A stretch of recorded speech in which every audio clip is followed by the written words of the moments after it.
Welcome to Strung Out, the podcast that looks at life through the lens of an artist. Your host is the artist, writer, and musician, Martin Lawrence McCormack.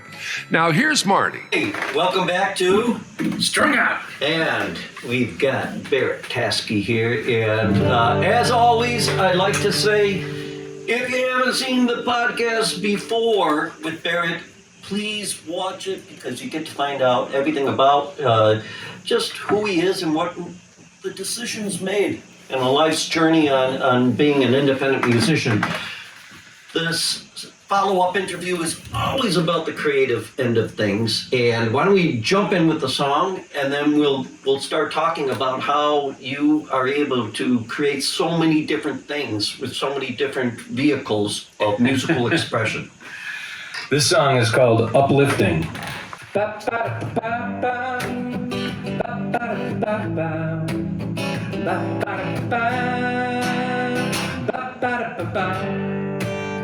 You know it's a party. What are you bringing? See who you're seeing. Alan works a tube all day. Tonight you're gonna work the room. Marcy in her leather pants shaking that ass, yeah. Who's getting down with that? Hell, Mike and John, once the shots are done, sure as shit they're gonna be passed out on the lawn. Al and Jen, rosé all day, well they didn't fall, but they're starting to sway. Brian there, well he's sober now. Back in the days, fun was overdone. Toasty eyes, blitzkrieg to say the least. A little drifting could be thrilling, uplifting. Ever wonder why? Get the feeling things are shifting, uplifting, gonna fill the sky. Ba ba da ba ba ba ba da ba ba ba ba ba ba ba da ba.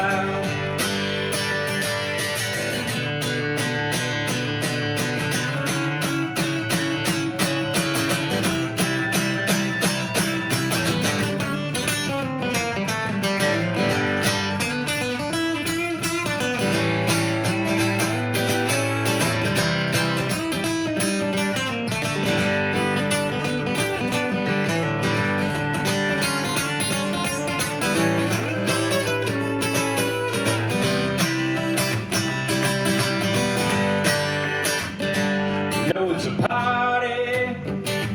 What are you bringing? See who you see it. Ba ba da ba ba. Little drifting could be thrilling, uplifting. Ever wonder why? Get the feeling things are shifting, uplifting. The sky. Ba ba ba ba ba ba ba ba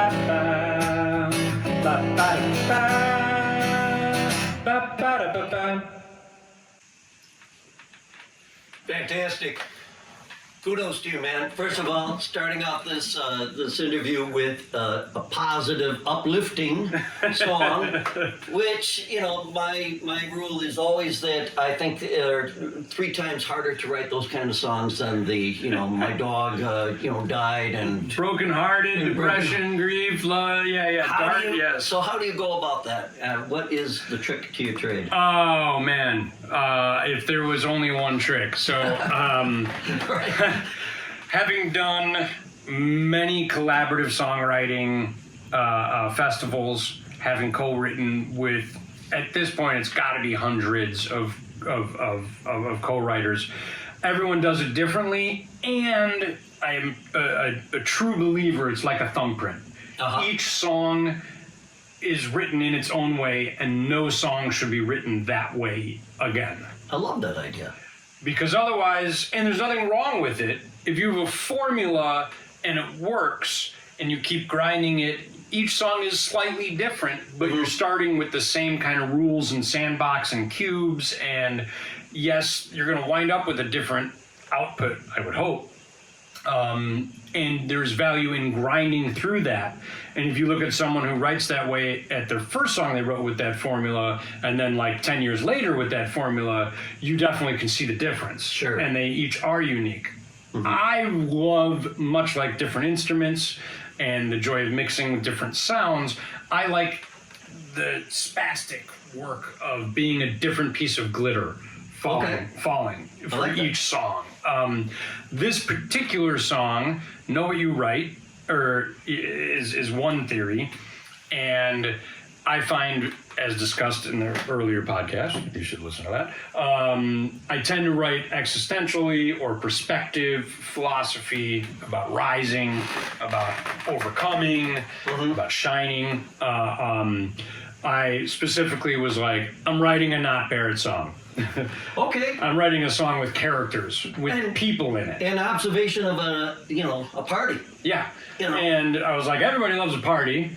And I wanted to write a song that I could go to a guitar party or a jam or a bluegrass jam, or if I'm invited on, hey, let's do one of your songs. Okay, guys, this one's 3 chords and they're all major. Like, well, it's the kind of song you want to hear on a nice, late spring day in Chicago with a car going by with its windows down, blasting it. That kind of, where you're like, oh man, life is good. Yeah. You created a great Life is Good song. That's part of it. I think we all need that a little bit. But they're damn hard to write. They are. And this particular one, it started with Anna Lynn, who worked the Tube down the block from the Airbnb I was staying at when I was in London. Cool. And over 4 days of me being there, she got to recognize me, knew that I didn't know where I was going. And we talked, and I told her I'm from Chicago. This is like the L. And she was curious about it because she's been working the Tube her whole life. And she's probably about my age. And she was so sweet. And when I told her this is it, I'm going home, as I was going down the Tube to go to the airport, she gave me a hug. And I was like, oh, well, I hope your day gets better from this. She's like, yeah, I'm going out tonight. And I was like, sweet. And I just pictured like, oh, she's going to the party. Anna Lynn works the Tube all day. Tonight she's going to work the room. Like, oh, that's great. And it just spawned from there. And, some of the characters are real. My brother makes an appearance in this song. Some of the characters are just made up. I have friends that come to the show. I need names and some idioms of couples that drink rosé all day and then still find their way to a party. Well, it's really cool to hear this, this way you're going around writing a song like this. And as you say, you're able to write a lot of beautiful songs that are introspective. Yeah. That look upon the world, and you're kind of giving your thought on that, but you're not doing it in a preachy fashion. And how do you get to that point with your songwriting? I think in many ways that's part of what I value most about the message. It is I don't like songs with I and me. I'm not saying there aren't enough of those out there, because I still get drawn into songs like that, of course, and I still write them and wrote my fair share of them. Why is that, though? What is it? I mean, this is great, because what is it about I or me that makes it my story, not your story? Got it. Okay. And for a one-way communicator like a book is, a song doesn't really start until there's a listener. Right. Other than that, it's just me in the mirror. Right. As fancy as my mirror might be with the studio, it's still, until I share it with someone, until someone has a reaction, good or bad, or lack of a reaction is still a reaction. The true purpose of the song isn't there.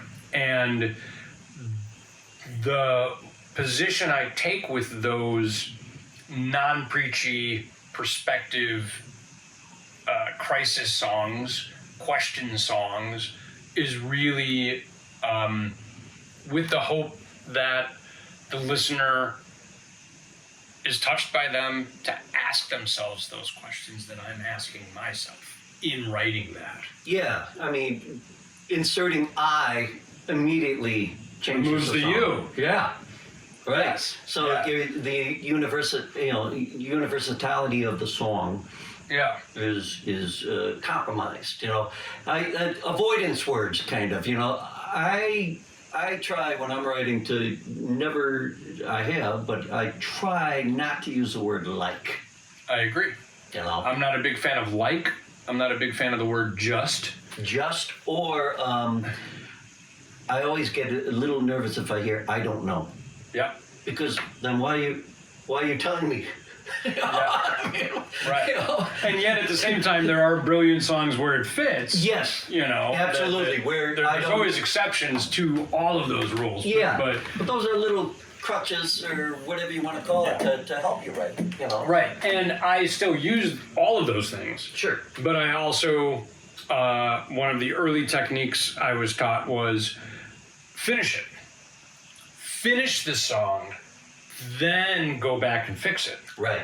And make it the way. Sometimes you don't know where it wants to go until you've gotten there, so you can go back and be like, okay, this doesn't actually get us there, but it got me there, so I know where I need to go. Now we need to go backwards and we need to fix this. And there's filler lines. Right. I just kind of like this, but I don't know. Right. What did you just say? You just said a bunch of syllables. Maybe it carried the melody. It covered the third line in that second verse, so you couldn't spit anything out. Great. It's the one to beat. You know you're going to fill it and fix it. Move on and come back to it, because you're going to have more information about what the song needs and wants out of Let's you. dissect this a little further with your style, because this is, I love the idea of finish the song, because there's so many musicians out there. Unfinished ideas. Unfinished ideas, or, Yeah. I understand the idea, not to compare it to a junkyard, or as I like to say, That's good. I've got my junkyard of, oh God, I need I have journals filled of couplets. right. Yeah. So, are you from the handwriting school, or are you from the typing school, or what school are you? I do the Multimedia? I do them all. Okay. I journal a lot. I have many journals and scraps in pockets of all my jackets with pens in the car. I have in the kitchen, which tends to be where I write a lot of songs, but not exclusively. I handwrite, then it quickly graduates into a Google Doc, and I can see it differently and start editing it. Other times I start on Google Doc. Other times I'm write to voice memo. And I'm counting on the auto to dictate those words and export it as a note for me. Other times I go to the studio and I finish the song before writing a single lyric. That's interesting, and that's kind of where I'm going with this, because I think the idea of finish the song. Is there a time frame you give yourself? You're kind of a disciplinarian, I sense, that you probably are pretty hard on yourself. So That's true. For Barrett Tasky, is there something, everybody has their different way of writing a song, and maybe you'll find a way, you listeners and viewers out there, that clicks from what he's saying. So that's why I'm going back again. So do you say to yourself or to your wife, hey Barb, I'm going to write a song today? Is it that kind of thing, or are you like? Sometimes. I mean, It happens. do you for give sure. yourself a certain time, or is there what's the methodology to it? So, at a minimum, one morning a week, I write songs. I don't always finish them. It tends to be Saturday or Sunday, where ideally it's elastic. If it takes me more than an hour, I have the time. Saturday morning, I wrote 2 songs. Very different. One's slightly poppy, and one of them is like a Woody Guthrie protest song. Staple Singers-ish. And in that particular case, both ideas were stewing all week. And I try to play for 20 minutes every morning as early as I can, just to start my day better, which I strongly recommend for anyone, even if you're not a musician. Pick up an instrument for 5-10 minutes every morning, start your day. Your day's only going to get better from there. And there's a purity to the morning, first thing, because the day hasn't had its way with you, which is a different thing about writing too. Now, when inspiration strikes, I go with it. And I used to wait for inspiration and was lucky that it struck often in my life. And more, it's a faucet I can turn on and off. Okay. And be like, oh, no, I have 20 minutes to write. I got to take the kid to baseball practice. I'm going to be home for exactly 48 minutes. I'm going to write this idea. And I'm going to voice memo it, or I'm going to go down to the studio and I'm going to record a raw version of it, or just the basic framework to then finish it up. So you allow the muse to whisper in your ear and you jot it down? Yeah, capture what I can and then come back to it when I can. It's taken years to do that. Yeah. It used to be, even just 10 years ago, it was like, I cannot do anything else till I finish this song. Right. I get it, yeah. And those are different songs than, because some songs are like that. They're out of you in 8-9 minutes. Well, it's interesting, on our last podcast, your dad's business, the wood wizards. Yeah. The idea of like refinishing or fixing or working on that craftsman kind of approach. Yeah. To It's the same. Your dad would be, is he living still? Yep, yeah. He's He in should be Arizona. very proud of you. You ended up, you're basically, I'm a finisher. you're a finisher of Yeah. a piece of art. Yes. I think a lot of musicians get hung up though, in the idea of like, if I don't do it this way, it's not going to work, or I'm not Right. going to finish it. And I think if you don't do it often, that is usually what you need to do. But the more often you do it, like anything else. And when I was teaching, I would tell my students, practice 5 minutes, but practice 20 times a day. Because then you're warming up and cooling down your hands 5 minutes, 20 times a day. Now, 2-3 weeks of that, all of a sudden, you don't want to put the instrument down. right, Your fingers are feeling natural at it. right. It's the same thing with songwriting. If you sit down and write for 5 minutes every day, there's going to be times you don't want to stop. There are Right. going to be times you don't want to stop, and you have the luxury of time to not have to stop. One of the things I always like to ask, musicians like yourself that are prolific in their writing, do you journal? Do you keep any kind of, diary or something of your life or what's going on? Is there another kind of that writer's aspect? Does that exist in your life, or is it Very much so. Okay. I don't know if you've heard of the Morning Pages. The Creative Way is a guidebook. It's probably 30 or 40 years now. I have not, so I might have an extra copy for you. cool. All right. It's a self-guided course. Takes about 3 months to do. The core of it is writing for 20 minutes first thing every day. Okay. And it doesn't matter what you write. You can start off with writing the same word for 20 minutes on day one if that's what you need to do. You can describe the feeling of the pen on the paper, the setting that you're in, the what's on the table. You can journal as if it's a journal, a diary, whatever. The key is you are training yourself to endlessly edit-free spew onto the page. And that's a big part of what has taught me to turn on and off the faucet creatively. Okay. I have the time and energy for this, do it.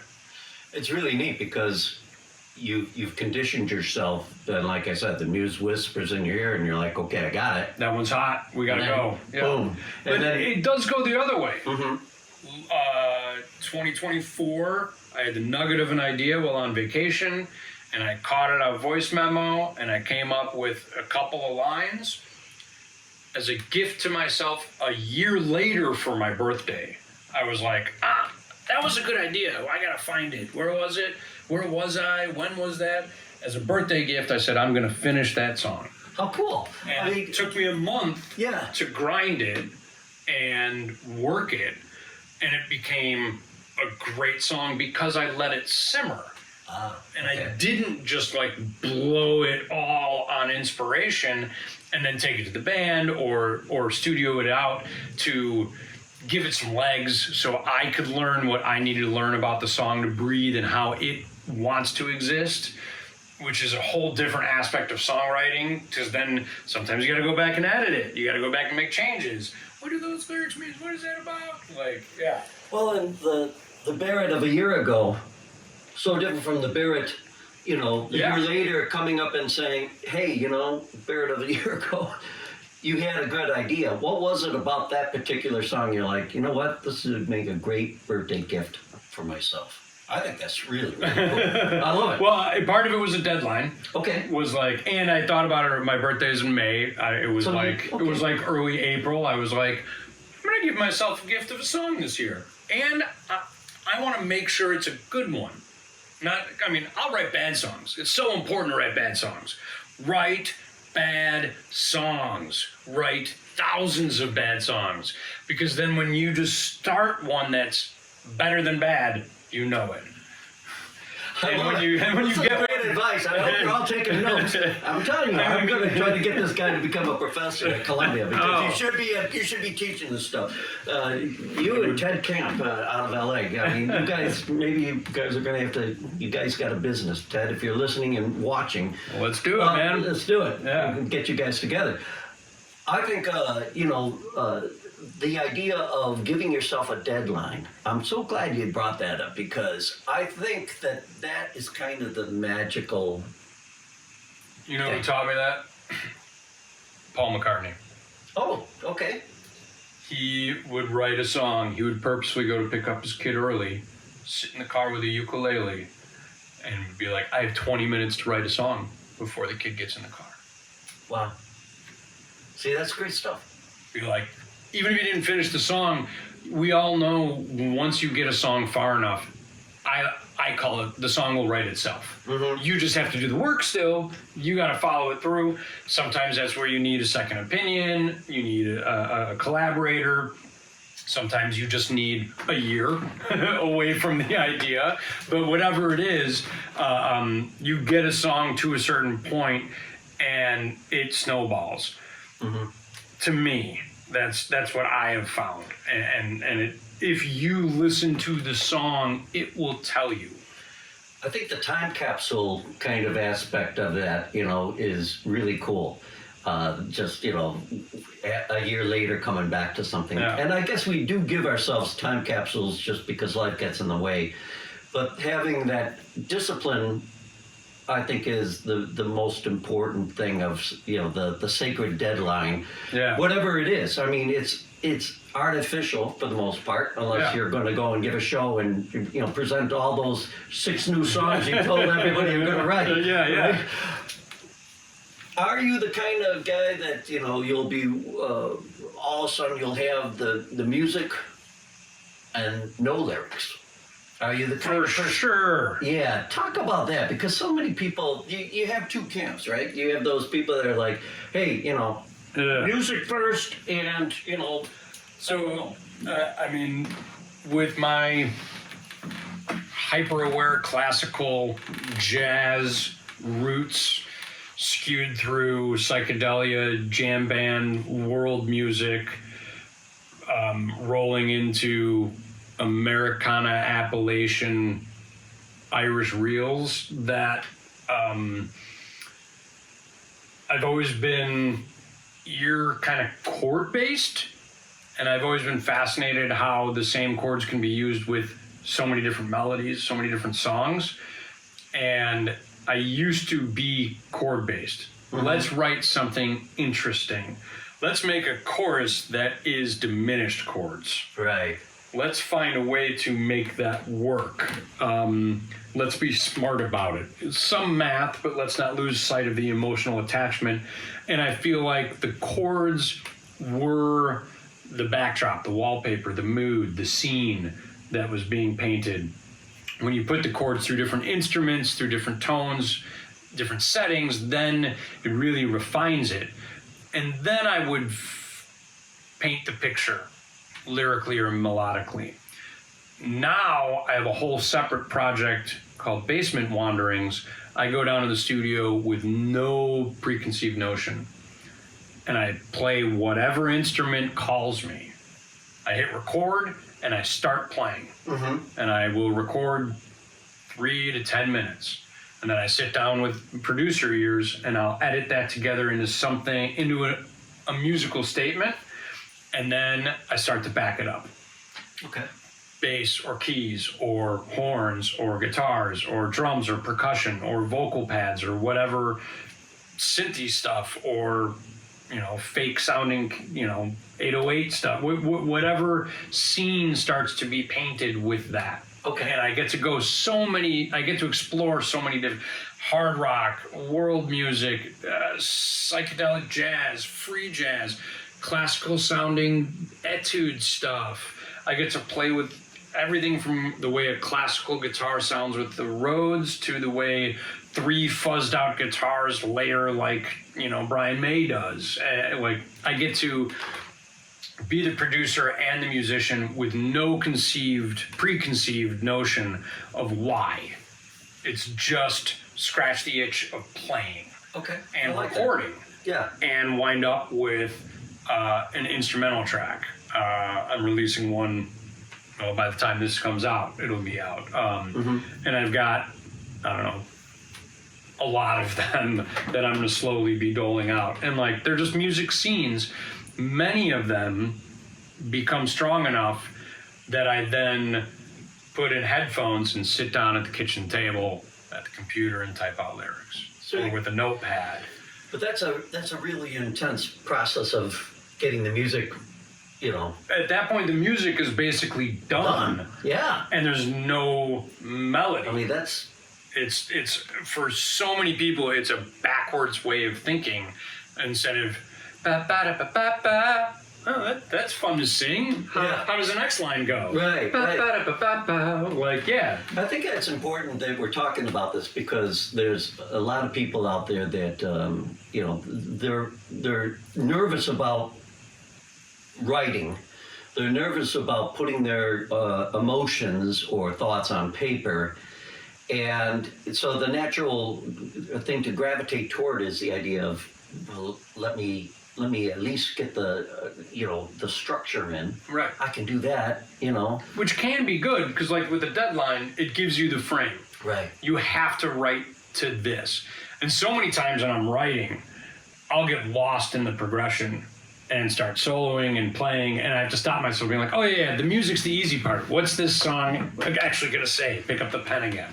Well, I want you to think of the next song you want to play, and while you're thinking of that, what I'm hearing from you, and it sounds like this is something that might be good for our listeners and our viewers to think about, is sometimes you have to put on the different hats. You have to compartmentalize For sure. yourself. Yeah. Which takes a certain amount of discipline, right? I mean, you have to step away from Barrett the songwriter and say, okay, Barrett, you know, enough of that. I've got to bring in, you know, I'm now working with Barrett, the arranger. Right.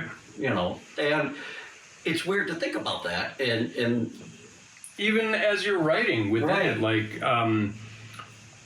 like you said, it is hard to give yourself permission to be vulnerable and to document it and to share it with the world. Right. And tell yourself it's okay if it's bad and it's okay if nobody likes it. Right. To me, and it took years of this process to relish in that when that is the outcome. To be like, dude, I was so brave with this song and it turns out people don't like it. I don't even know if I like it. And that's fine because it's the process. But also not to get lost in the process. That's where the deadline, that's where, you know, having the onus of, hey, I booked a show. I need to play 3 new songs. And do you find yourself, by giving yourself a deadline, that propels you forward, right? I mean, that idea of like booking yourself a show, I love the fact that you brought up the word brave, because being an independent musician is all about courage. It's Courage is stupidity, yes. Yeah, courage is stupidity. That should be carved into stone somewhere. The Independent Musicians Hall of Fame. Courage is stupidity. But it is in some ways, right? I mean, it's kind of in the sense that not stupidity like you're a moron, but the idea of the way I hear what you're saying is you kind of boldly go. You know, they say you rush in where angels fear to tread. That's kind of, being an independent musician, right? I mean, you're every time. But in order to do that, that part of your personality has to be the one that's there also saying, you can do this, Barrett. Right. So it's complex, right? So we're, multiple personalities. We're not saying that, but what we're saying is different hats. So. Yeah, it is. And as a songwriter, that's healthy because it's so important to write from different perspectives and be different people when writing. Right. Because it's going to give you that vantage point. For sure. Yeah. You folks can do this. So let's. For sure. What's your next song? I'm going to play that song that took me a year to write. Perfect. In all fairness, I did take like 10 months away from this song. It's not like I've worked on it every day for a year. But it's still cool. It's the time capsule part of it that I like. The fact that I'm going to give myself a gift of a song. I think that's fantastic, man. And I truly try to churn out a song a week. Mm-hmm. And so it wasn't like it was like this huge thing, but while I was working on this, I was still working on other songs. Got it, yeah. Which is actually my favorite songwriting trick. Well, let's talk about that, because that is a great... I've got to... bring up... This is a good trick. Yeah, this is a good trick. I will tell you after the song. Yes. Fantastic trick. Yeah. All right. This song's called Heart Wants.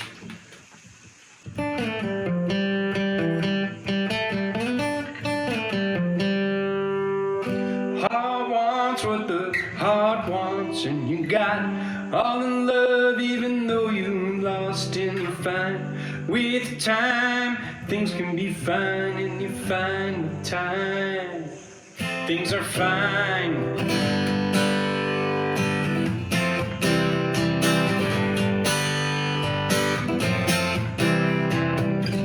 Baby sister, she was dreaming of you.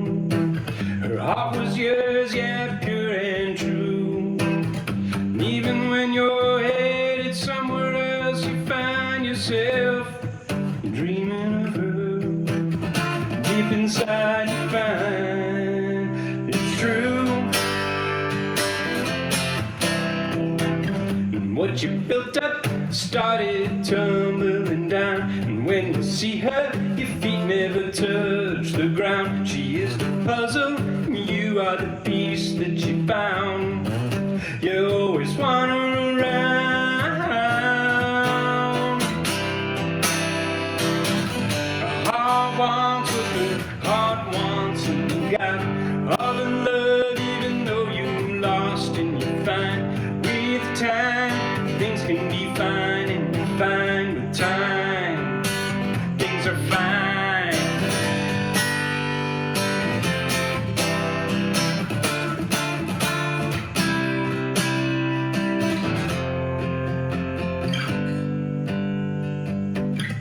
When you see it, there's no denying the beauty. And when you see it, there's no denying the art. And when you feel it, there's no going back to the start. And when you feel it, there's no denying the heart. Heart wants what the heart wants, and you got all the love, even though you lost and you find with time things can be fine, and you find with time things are fine. The heart wants what the heart wants, and you got all the love, even though you lost and you find with time things can be fine. find the time. Things are fine. Nothing in this life like the deepest connection, flowing freely between you and the hardest, your best friend. In those eyes, you become who you are, willing, wanting to dream again, dream again. The heart wants what the heart wants, and you got all the love, even though you've lost, and you find with time things can be fine, and you find with time things are fine. The heart wants what the heart wants, and you got all the love, even though you've lost, and you find with time things can be fine, and you find with time things are fine.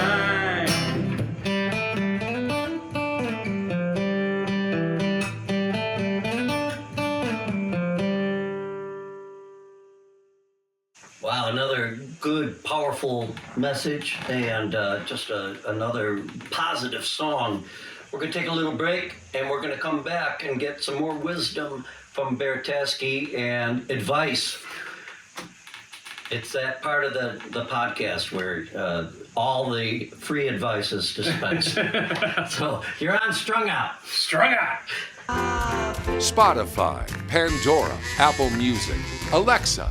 Did you know that you can listen to Marty's music on all these stations?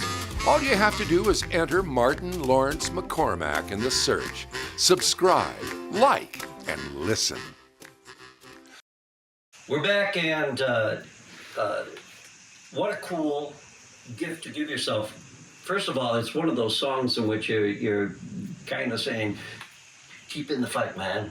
Yeah. Keep in the fight. You're doing everything right. And I want to tie that in with the notion of bravery and the notion of living this life. And you are living a life that a lot of people would love to live but are afraid to do so. For a lot of reasons, right? Yeah. Well, I mean, in all fairness, in all clarity, this is not the only thing I do. When I got out of the production life, the experience building, and chased after music as a muse, I would always have a backup job. Sure. I was still doing sound at venues. I was still doing studio sessions. I was producing records. I would teach music. I worked for years in advertising. I worked at a high school teaching guitar. I worked at School of Rock for years. Whenever I needed to, I could always go back to the family business and pick up hours to make ends meet. So there is a safety net that's needed. For some people, they do better without the safety net, and you just need to go for it. When we got married and decided we were going to buy a house and have a kid, she made it clear she was not marrying Willie Nelson. I'm not going to tour the country and go play 200 shows a year, which I could have, and those opportunities were there. And I toured with some pretty amazing musicians, for some time, and they're still out there doing it, and they're still out there living that life, and they love it and thrive it. And there's a part of me that still is envious, admire it, and look up to it. And at some point, my dad retired. He sold the business, and years passed, and the guy who bought the business asked me if I wanted to buy it. He was like, "You're already doing everything freelance. Do you want this as a backup?" So a few years ago, I bought the business back for the family. Wow. So I still have like a day-to-day job, but I've designed the role and the whole purpose. Like when I was growing up, it could always give me the work and the funding and the purpose that I need when the music's not there. And I think that's perfectly legitimate. The notion, you guys listening, that in order to be a successful musician, you have to be starving. No. In order to be a successful musician, you need to define what your success is. Exactly. And mine, my definition was freedom. And I think that's why I never worked with a label. I never signed a contract. I turned down Go figure. Well, the beard is back, but let's just say I could look a lot like Frank Zappa and play him as well, and have. Well, this is a good look. You know, Yeah. As you get older, you're going to have that Willie look, which is For sure. It's awesome. But the freedom to choose what gigs I want, what music I want to play, who I want to work with, under what settings, what music I want to play, the freedom to say no. And that's what being my own boss at the shop has allowed me to do. If I want to take a week off of music, okay, I have work to do at the shop. My day-to-day doesn't necessarily require me to be there every day. There are some days I need to be there. It's still a functioning business. But and it's an artistic business. I mean, oh, for sure. You know, Yeah. that's the other thing. I mean, it's again, the muse is involved. Yeah. I just think that it's really important. What you're saying is you have to define your success, and then you have to believe in it. You have to hold yourself accountable to the fact that, and remind yourself, you know, well, this is my course that I'm charting, and this is why I'm doing it this way. Because I think we kind of get lost in that sea of, you know. Well, that's part of what that song is about. The heart wants what the heart wants. That's not up to you. Right. That's not a logical thing. That's like the soul being filtered through an organ and becoming the gravity pushing you in a direction. That is not up to you, and you can fight it all you freaking want. That's among the worst decisions you could make for yourself and your own health and your state of being. Whereas if you follow your heart, and like I said, if you define what is success to you and chart, you know, or you can find out what it's going to take for you to get to that point, then it's undeniable. All you have to do is do the work. And what does the work look like? Not sitting on the couch and watching TV. Not scrolling endlessly at the medias, not being distracted by your putting up boundaries with work, putting up boundaries with relationships. Yeah. I mean, there's no doubt, like, music has affected friendships, family, lovers, even my wife, who is a musician and a songwriter and in bands. I'm not going to say it hasn't affected our relationship in good and bad ways. Sure. And that's going to make for a great interview. Because I love couples that are musicians and you know, because the complexities and a lot of good advice. Because I know some folks you're entering that relationship or already are in that relationship where you're like, okay, now what do we do? You know, so.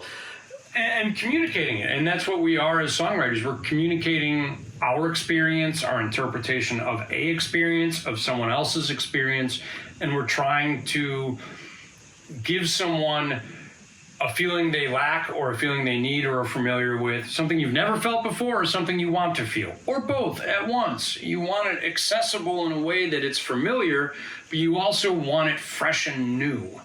And it can't help but be new if it's you, because you're not X, Y, or Z, who you might be influenced by, who you might aspire to think you become like, maybe you even sound like and spent your time wanting to sound like that before or in developing your own voice. I think that the next generation is really kind of heading into a world that artisans are going to be not only more needed, but probably on some level will be more independent. I think that the nuts and bolts industry has all but collapsed to some degree. Right. And here you are dispensing this great advice, because this is the way I think it's going to have to be.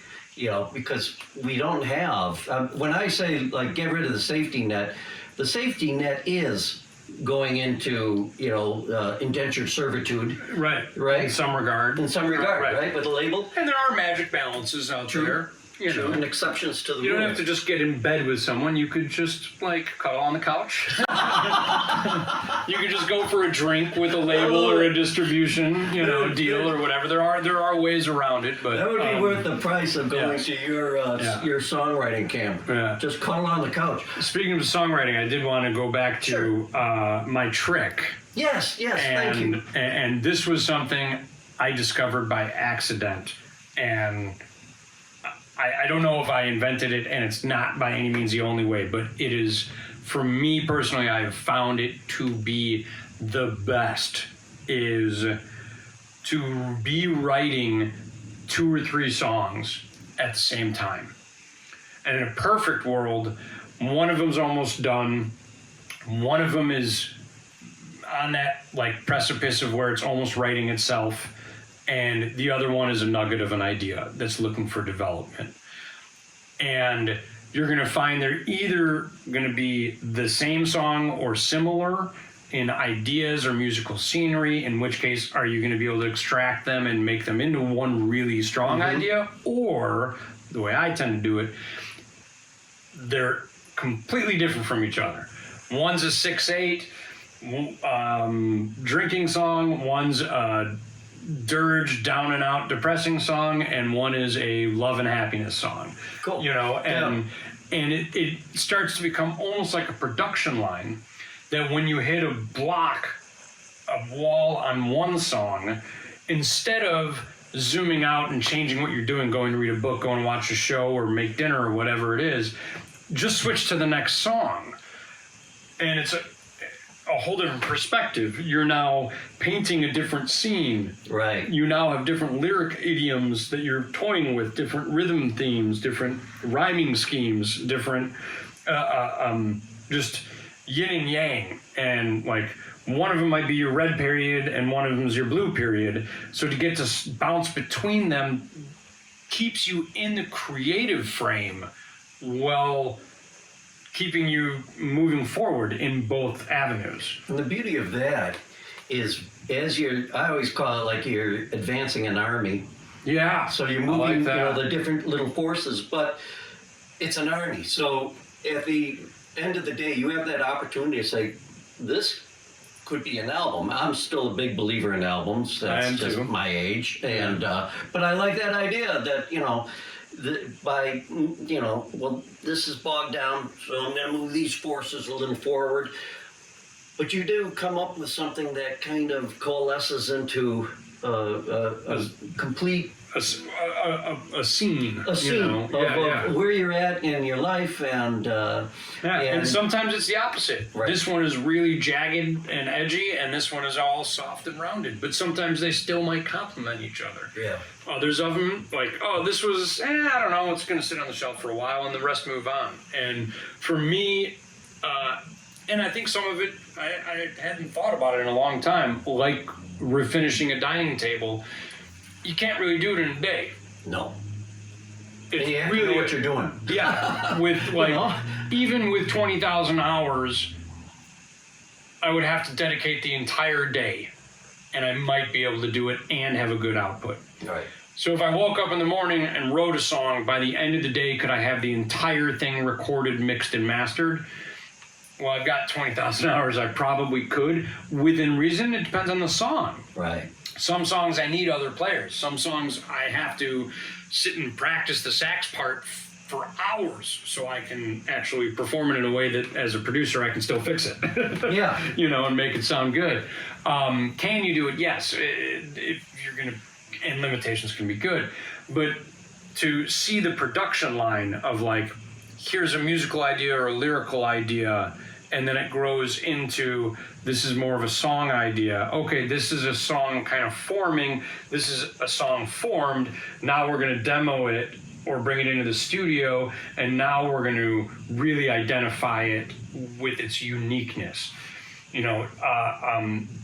That song I just played was just basically G's, F's, and C's, but the scene changed from open chords to different rhythmic ideas that ideally make that song unique, and it's the only song that will ever have that in it.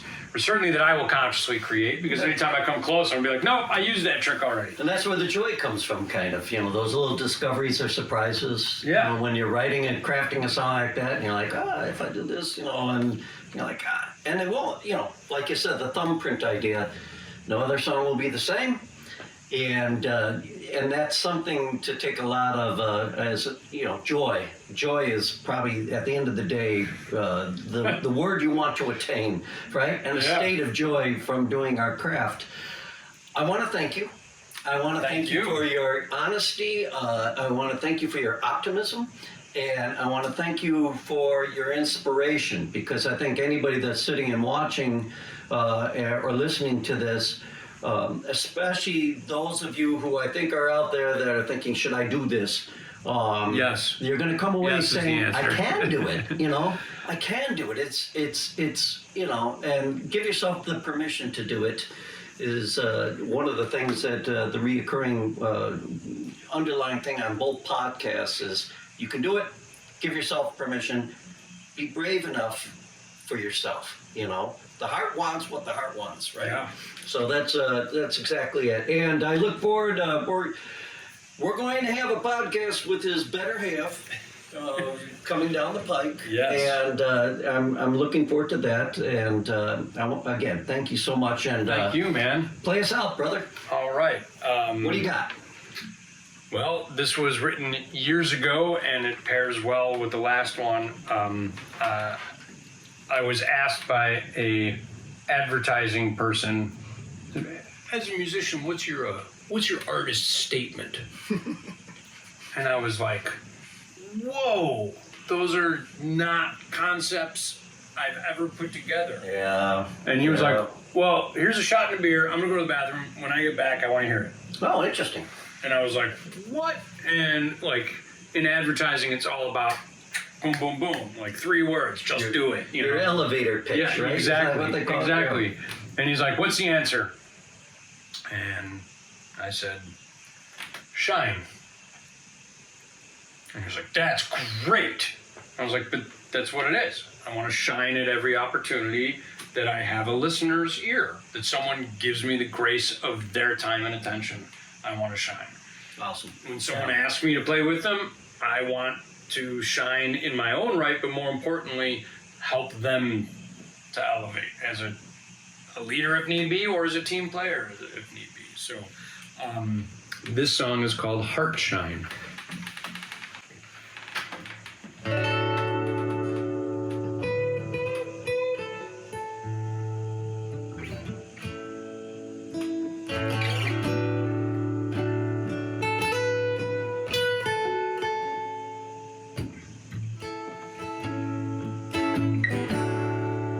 There are days when the sun shines too bright. There are days when the moon is dark. It's when you gotta reach inside.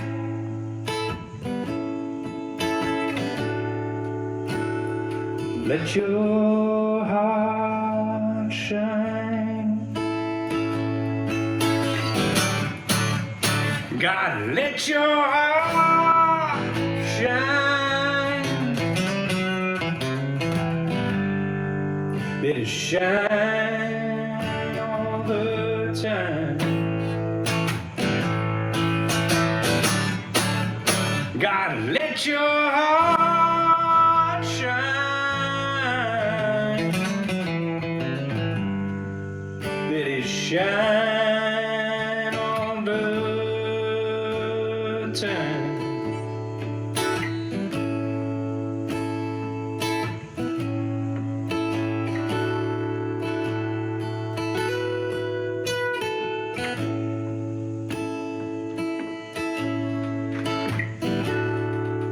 There are days when it hurts too deep, when the way could not be seen. It's when you gotta push so much harder to reach for your heart to shine. You know what it means. God, let your heart shine. Let it shine all the time. God, heart shine.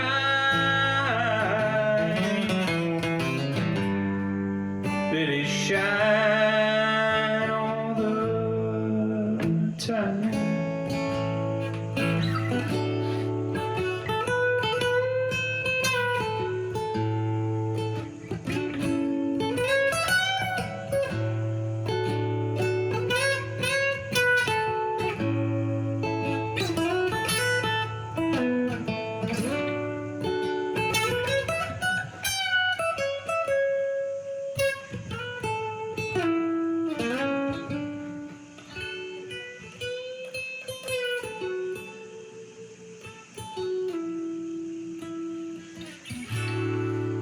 There are days when your song will not be sung,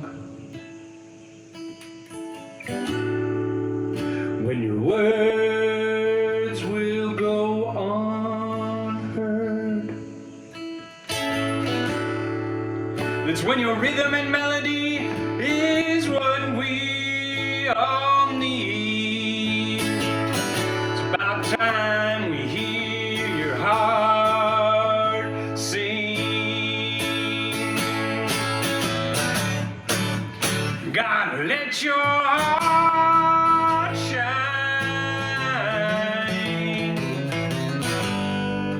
Let it shine all the time. God, let your heart shine.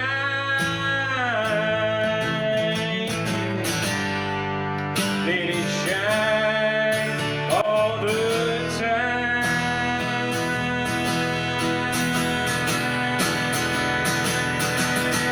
Let it shine. Let it shine. Let it shine. Let it shine all the time. Let your heart shine.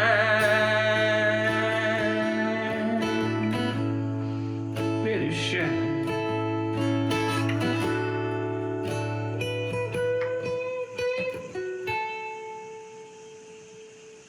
Thank you for listening. For more information about this show or a transcript, visit martinmccormack.com. While there, sign up for our newsletter. See you next time on Strung Out.